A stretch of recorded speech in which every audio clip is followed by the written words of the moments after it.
Por segunda ocasión, el presidente de México, Andrés Manuel López Obrador, da positivo al coronavirus. Hay reacciones a su estado de salud. Una emotiva despedida para la niña Valentina Orellana Peralta. Llanto, dolor, frustración en una ceremonia fúnebre donde se volvió a exigir justicia. Así iniciamos cierre de edición. Muy buenas noches, bienvenidos a cierre de edición. Les informa José Armando Ronstadt, mil gracias por su sintonía. Iniciamos en la República Mexicana, donde el presidente Andrés Manuel López Obrador hace unas horas dio positivo al coronavirus por segunda vez. Víctor Blázquez, desde la capital mexicana, nos habla del estado de salud del primer mandatario. Vamos a iniciar la semana. El presidente Andrés Manuel López Obrador dio positivo por segunda vez a COVID-19. Incluso en la conferencia de hoy ya tenía algunos síntomas, pero se mostraba optimista. Amanecí ronco. Sí, ¿se nos puede hablar un poco de eso? Voy a hacer la prueba más tarde, pero yo creo que es gripe. Apenas habían pasado unas horas y el siguiente mensaje fue a través de sus redes sociales confirmando que tenía COVID, que sus síntomas son leves pero que permanecerá aislado. Ahora la tradicional mañanera estará a cargo del secretario de Gobernación, Adán Augusto, como se puede leer. Esta mañana el primer mandatario sostuvo encuentros con al menos 4 secretarios de Estado de alto nivel y empresarios en Palacio Nacional. Entre ellos, este secretario que aseguró que en el despacho del presidente todo está bien. No, fue muy rápido, como se dieron cuenta, llegamos, atendimos y bueno, ya llevamos tarea. ¿Y lo ve bien de salud? Lo veo bien. Pero eso no es todo. Inmediatamente las muestras de afecto hacia el presidente no se hicieron esperar. Amigos y políticos le demostraron su cariño y los deseos de una pronta recuperación, como el de la jefa de gobierno en este tuit. Incluso también sus opositores, como Ricardo Anaya y Felipe Calderón. Cabe destacar que el titular del Ejecutivo General ya tiene sus 3 dosis de vacuna, por lo que las variantes del COVID-19 no dan tregua al infectar a las personas. En Ciudad de México, Víctor Blázquez, cierre de edición.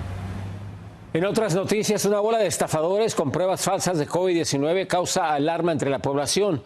Los impostores no descansan para robarles su información y también robarles su dinero. En Miami, Florida, Crisbeth Mora nos tiene los detalles. Para los residentes de la Florida no solo se encienden las alertas sanitarias, sino que también incrementan las posibilidades de que en medio de la desesperación por acceder rápidamente a las pruebas de COVID-19 podamos ser víctimas de fraude. La Fiscalía General del Estado ha advertido a los locales sobre recientes denuncias de falsos oficiales, falsos centros de pruebas e incluso venta online de falsos kits caseros. Que hay otros lugares donde te sacan muchas hojas y te ponen a llenarlas. Y te dice, tienes que poner el social, tienes que poner el seguro, tienes que poner muchas cosas. Acá solamente tienes que ganar toda la información que te piden y ya solamente vas y pasas y te hacen la prueba. Lo que todos se preguntan es cómo evitar caer en las redes de estos delincuentes. Lo primero que usted debe hacer es mantenerse atento a las señales que le indiquen que está frente a una posibilidad de robo de identidad. En primer lugar, fíjese que la persona que le atiende esté vestido igual que el resto del equipo. Luego, note la capacidad de respuesta a sus inquietudes. Evalúe que esté dentro de la zona delimitada para la recolección de datos y muestras. También asegúrese de que tenga el equipo de protección personal reglamentario e identificado como el resto. Que sea la página web oficial del Estado y ahí te pone dónde te hacen los test, pero siempre que sea la página web oficial. Otra forma de fraude se presenta con la compra de pruebas caseras por Internet, ya que al escasear en farmacias y grandes cadenas, muchos acuden a la compra online. Autoridades recomiendan que antes de realizar cualquier pago, verifique que sea un sitio legítimo y que no requieran datos privados, especialmente su número de seguridad social. Si usted es residente del estado de la Florida y sospecha de alguna estafa relacionada con la vacuna del COVID-19 o las pruebas para detectar el virus, debe hacer su denuncia con el Departamento de Policía de su condado o con la Fiscalía General a través de la página web myfloridalegal.com. Desde Miami, yo soy Crisbeth Mora reportando para cierre de edición. Gracias, Crisbeth Mora. Vamos a otra información. Hay buenas noticias para el bolsillo de quienes necesitan la prueba en contra del coronavirus. Esto es lo que sabemos. A partir de este sábado, el gobierno del presidente Joe Biden va a requerir que las aseguradoras cubran los costos de pruebas del coronavirus. Esto, según indica la nueva iniciativa, las personas que proporcionen la información de su seguro médico podrán hacerse las pruebas sin costos en ciertas farmacias. Vamos ahora a información del estado de California, donde el número de contagios es tan alto que el gobernador Gavin Newsom tuvo que echar mano de la Guardia Nacional para que ayude en los centros de detección de coronavirus. Abel Álvarez con los detalles. La oleada de contagios por coronavirus a nivel nacional sigue incontrolable y en California hasta el gobernador Gavin Newsom ya dio la orden para desplegar a la Guardia Nacional. Desde este fin de semana, al menos unos 200 miembros de la Guardia fueron enviados a distintos centros de pruebas en todo el estado. Eso nos ayuda a nosotros a poder servir a la comunidad mejor porque nos da más personal y podemos tratar de acomodar a más personas. La colaboración del personal militar ha sido despachada hacia las comunidades más golpeadas por los contagios. Esta familia ha vivido en carne propia perder un ser querido en esta pandemia y es por eso que vienen continuamente a los centros de exámenes. Como madre, pues, sí me da temor que venga, pero siempre le pido a Dios que la guarde a ella, a todos los niños, a los maestros, pero sí deberían de esperar un poco más porque ya ves, muchas personas creen que esto es una broma, pero yo perdí a mi madre hace 2 meses. Hasta la fecha, el estado de California ha suministrado 67 millones de dosis de vacunas y cerca de 123 millones de pruebas. Yo le recomiendo a la comunidad en lo personal y en lo profesional, si usted tiene una duda, por favor salga de esa duda. Hágase la prueba, no pierde nada. California cuenta con alrededor de 6,000 sitios para realizar exámenes en todo el estado. El gobierno entregó cerca de 10 millones de pruebas a escuelas el mes pasado. El 80% de los nuevos casos de coronavirus son ocasionados por la nueva variante Omicron. Soy Abel Álvarez, cierre de edición. Más de 185 millones de personas en el norte del país experimentan sensaciones térmicas de congelación.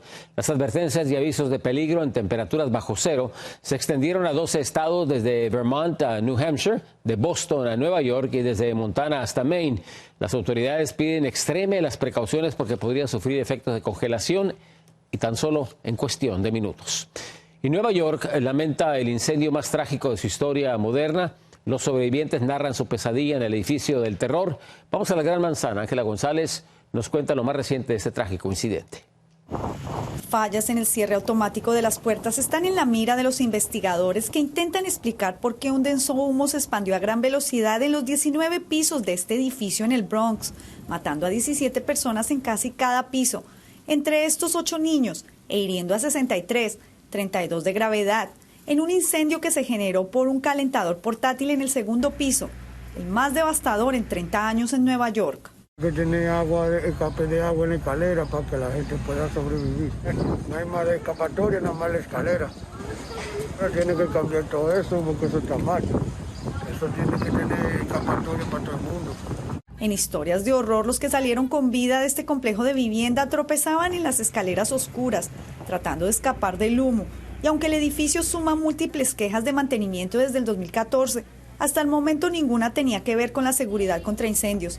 Banderas a media asta y mucha conmoción reina en la Gran Manzana ante esta tragedia sin precedentes. Yo vivo ahí en este primer piso y yo escuchaba que pedían ayuda en inglés, heu, heu. Cuando escuché algo que explotó, yo abrí mi ventana, donde un hombre con un pañuelo blanco gritaba en la ventana y veía un humo negro, totalmente negro, detrás de él. Y vi cuando el humo lo arropó y jamás lo volví a ver. El Departamento de Edificios elabora un reporte sobre las condiciones del edificio y establecer si se necesitan cambios en la seguridad y rutas de evacuación de las construcciones de los años 70. Las familias desplazadas, cerca de 150, se encuentran en hoteles bajo el cuidado de la Cruz Roja. El siniestro se encuentra bajo investigación y se espera muy pronto conocer los detalles sobre los funerales y posible repatriación de cuerpos esta misma semana. Desde Nueva York, Ángela González, Noticiero Cierre de Edición. Pasemos a información que nos llega desde Medellín, Colombia. Han arrestado a Óscar Moreno Ricardo, el llamado rey de los narcos submarinos. El capo construyó su imperio criminal de transporte de cocaína a través de semisumergibles en el Pacífico colombiano. El criminal fue atrapado con ayuda de agentes de la DEA. Tiene una orden de extradición a Estados Unidos por cargos relacionados precisamente con el narcotráfico. Y en medio del aislamiento internacional, Daniel Ortega asumió su 5º mandato como presidente de Nicaragua.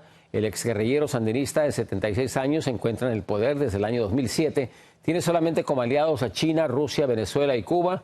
Ortega se impuso en las elecciones de noviembre pasado, en lo que no participaron sus principales rivales políticos. Una breve pausa, regresamos con más información a cierre de edición.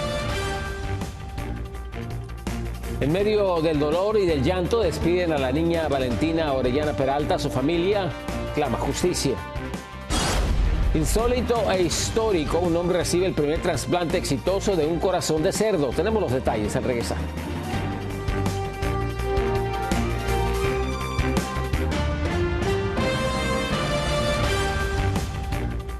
En Los Ángeles, California, hoy se llevó a cabo el servicio fúnebre de Valentina Orellana Peralta. Ella es la niña que murió en una tienda por una bala de la policía. Su familia la despidió con lágrimas y también, una vez más, exigieron que se haga justicia.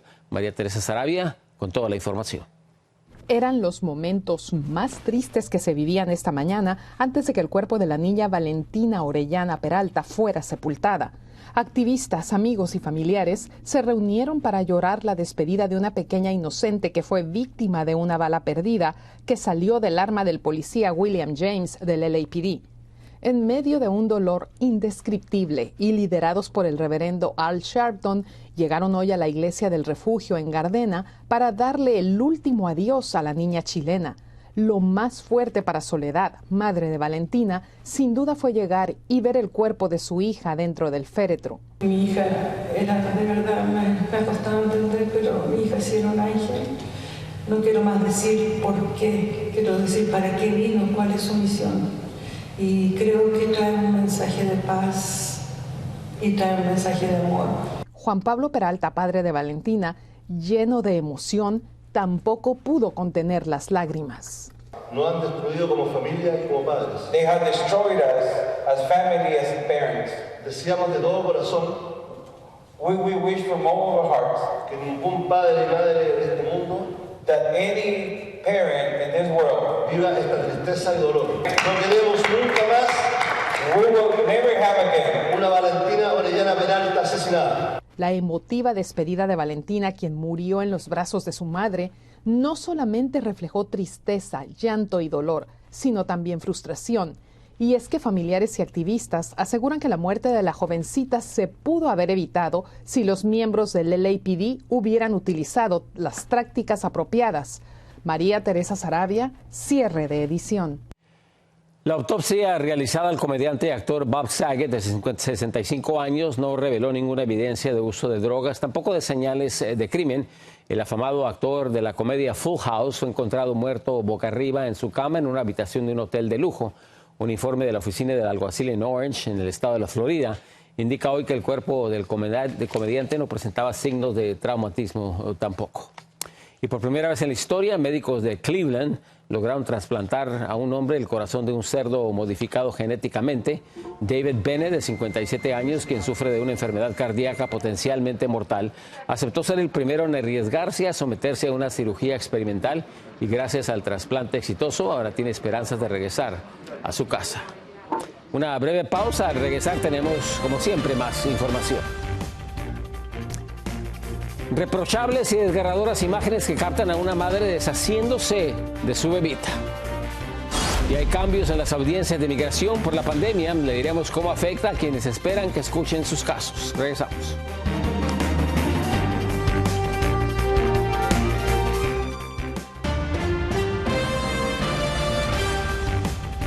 La pandemia trae más incertidumbre a migrantes que ven cambios en sus citas con el servicio de migración. Varias audiencias han sido canceladas. Desde Washington, Alfredo Miranda nos explica qué es lo que se puede esperar.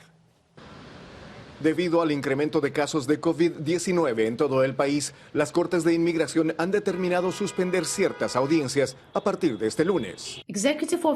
La Oficina Ejecutiva de Revisión de Inmigración ha decidido cancelar todas las audiencias de casos individuales para quienes no tengan representación legal o abogado.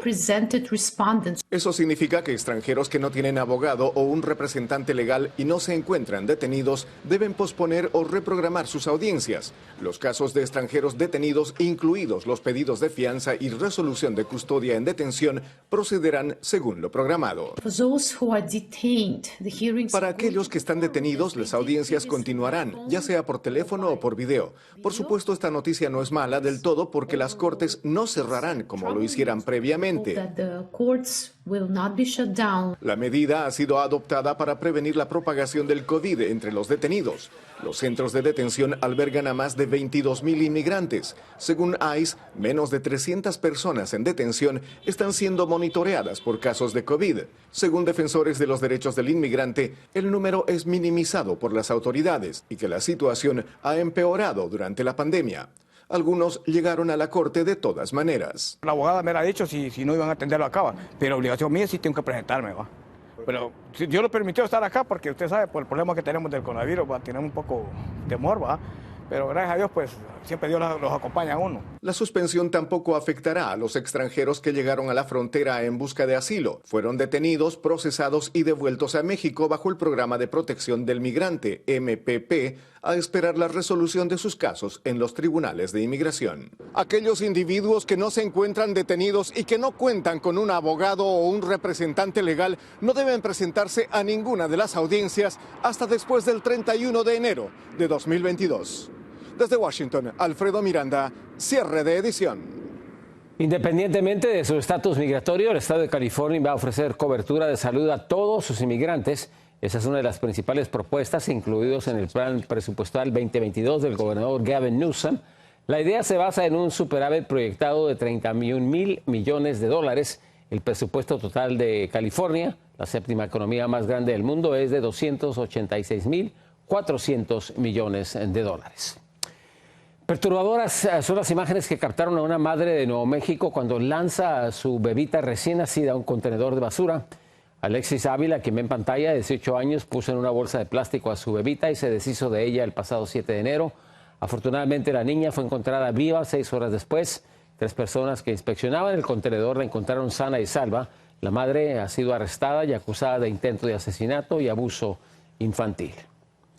Y han desmantelado una red de tráfico humano. Varias mujeres recibían ofertas de trabajo en el extranjero, pero luego eran convertidas en esclavas sexuales. Vamos a Bogotá, Colombia. Carolina Gómez nos tiene los detalles. A puertas de salir rumbo a Italia, a continuar manejando su empresa delictiva de tráfico humano, fueron capturadas estas hermanas, Marta Cecilia y Albaluz Álvarez, proxenetas que se aprovechaban de la ingenuidad y de la pobreza de chicas en 2 zonas del país. Los procesados, al parecer, reclutaban a jóvenes de escasos recursos en el eje cafetero y norte del Valle del Cauca. Les ofrecían falsas ofertas de trabajo en almacenes de ropa en Italia y los convencían de viajar. Ofertas que una vez fuera del país no eran más que un espejismo que rápidamente se disolvía para mostrarle la espantosa realidad a la que habían llegado a Europa, que incluía tratos crueles y degradantes para que no descansaran y estuvieran siempre disponibles ante las pretensiones de los denominados clientes. Les proporcionaban ropa, tiquetes y euros y coordinaban el traslado a Bari, en el sur de Italia. En esta ciudad, la organización presuntamente le retenía los documentos a las víctimas y las explotaba sexualmente. Todos los gastos o el dinero invertido en ellas en Colombia antes del viaje se los cobraban más de 1000 veces su valor, y en Italia les generaban gastos adicionales para que cada vez les fuera más difícil escapar de sus verdugos. Las hermanas y el representante legal de una agencia de viajes encargado de agilizar el proceso de las víctimas hacia el exterior fueron imputados por el delito de trata de personas y concierto para delinquir y esperan tras las rejas su juicio. En Bogotá, Colombia, Carolina Gómez para cierre de edición. En otras noticias, un juez ordenó aprender a Luis Cárdenas Palomino. Él es el extitular de la División de Seguridad Regional de la desaparecida Policía Federal de México. Esto por su participación en la operación conocida como Rápido y Furioso. El magistrado también ordenó la captura del exsecretario de Seguridad, Genaro García Luna, y de Joaquín El Chapo Guzmán. Cabe recalcar que ambos están presos en Estados Unidos. Aquella operación criminal traficó ilegalmente más de 2,000 armas de fuego, supuestamente para rastrear e identificar a quienes las usaban. Al regresar de la pausa, tenemos más detalles, más imágenes y más información. Como si fuera una película de suspenso y terror, cuervos invaden un estacionamiento.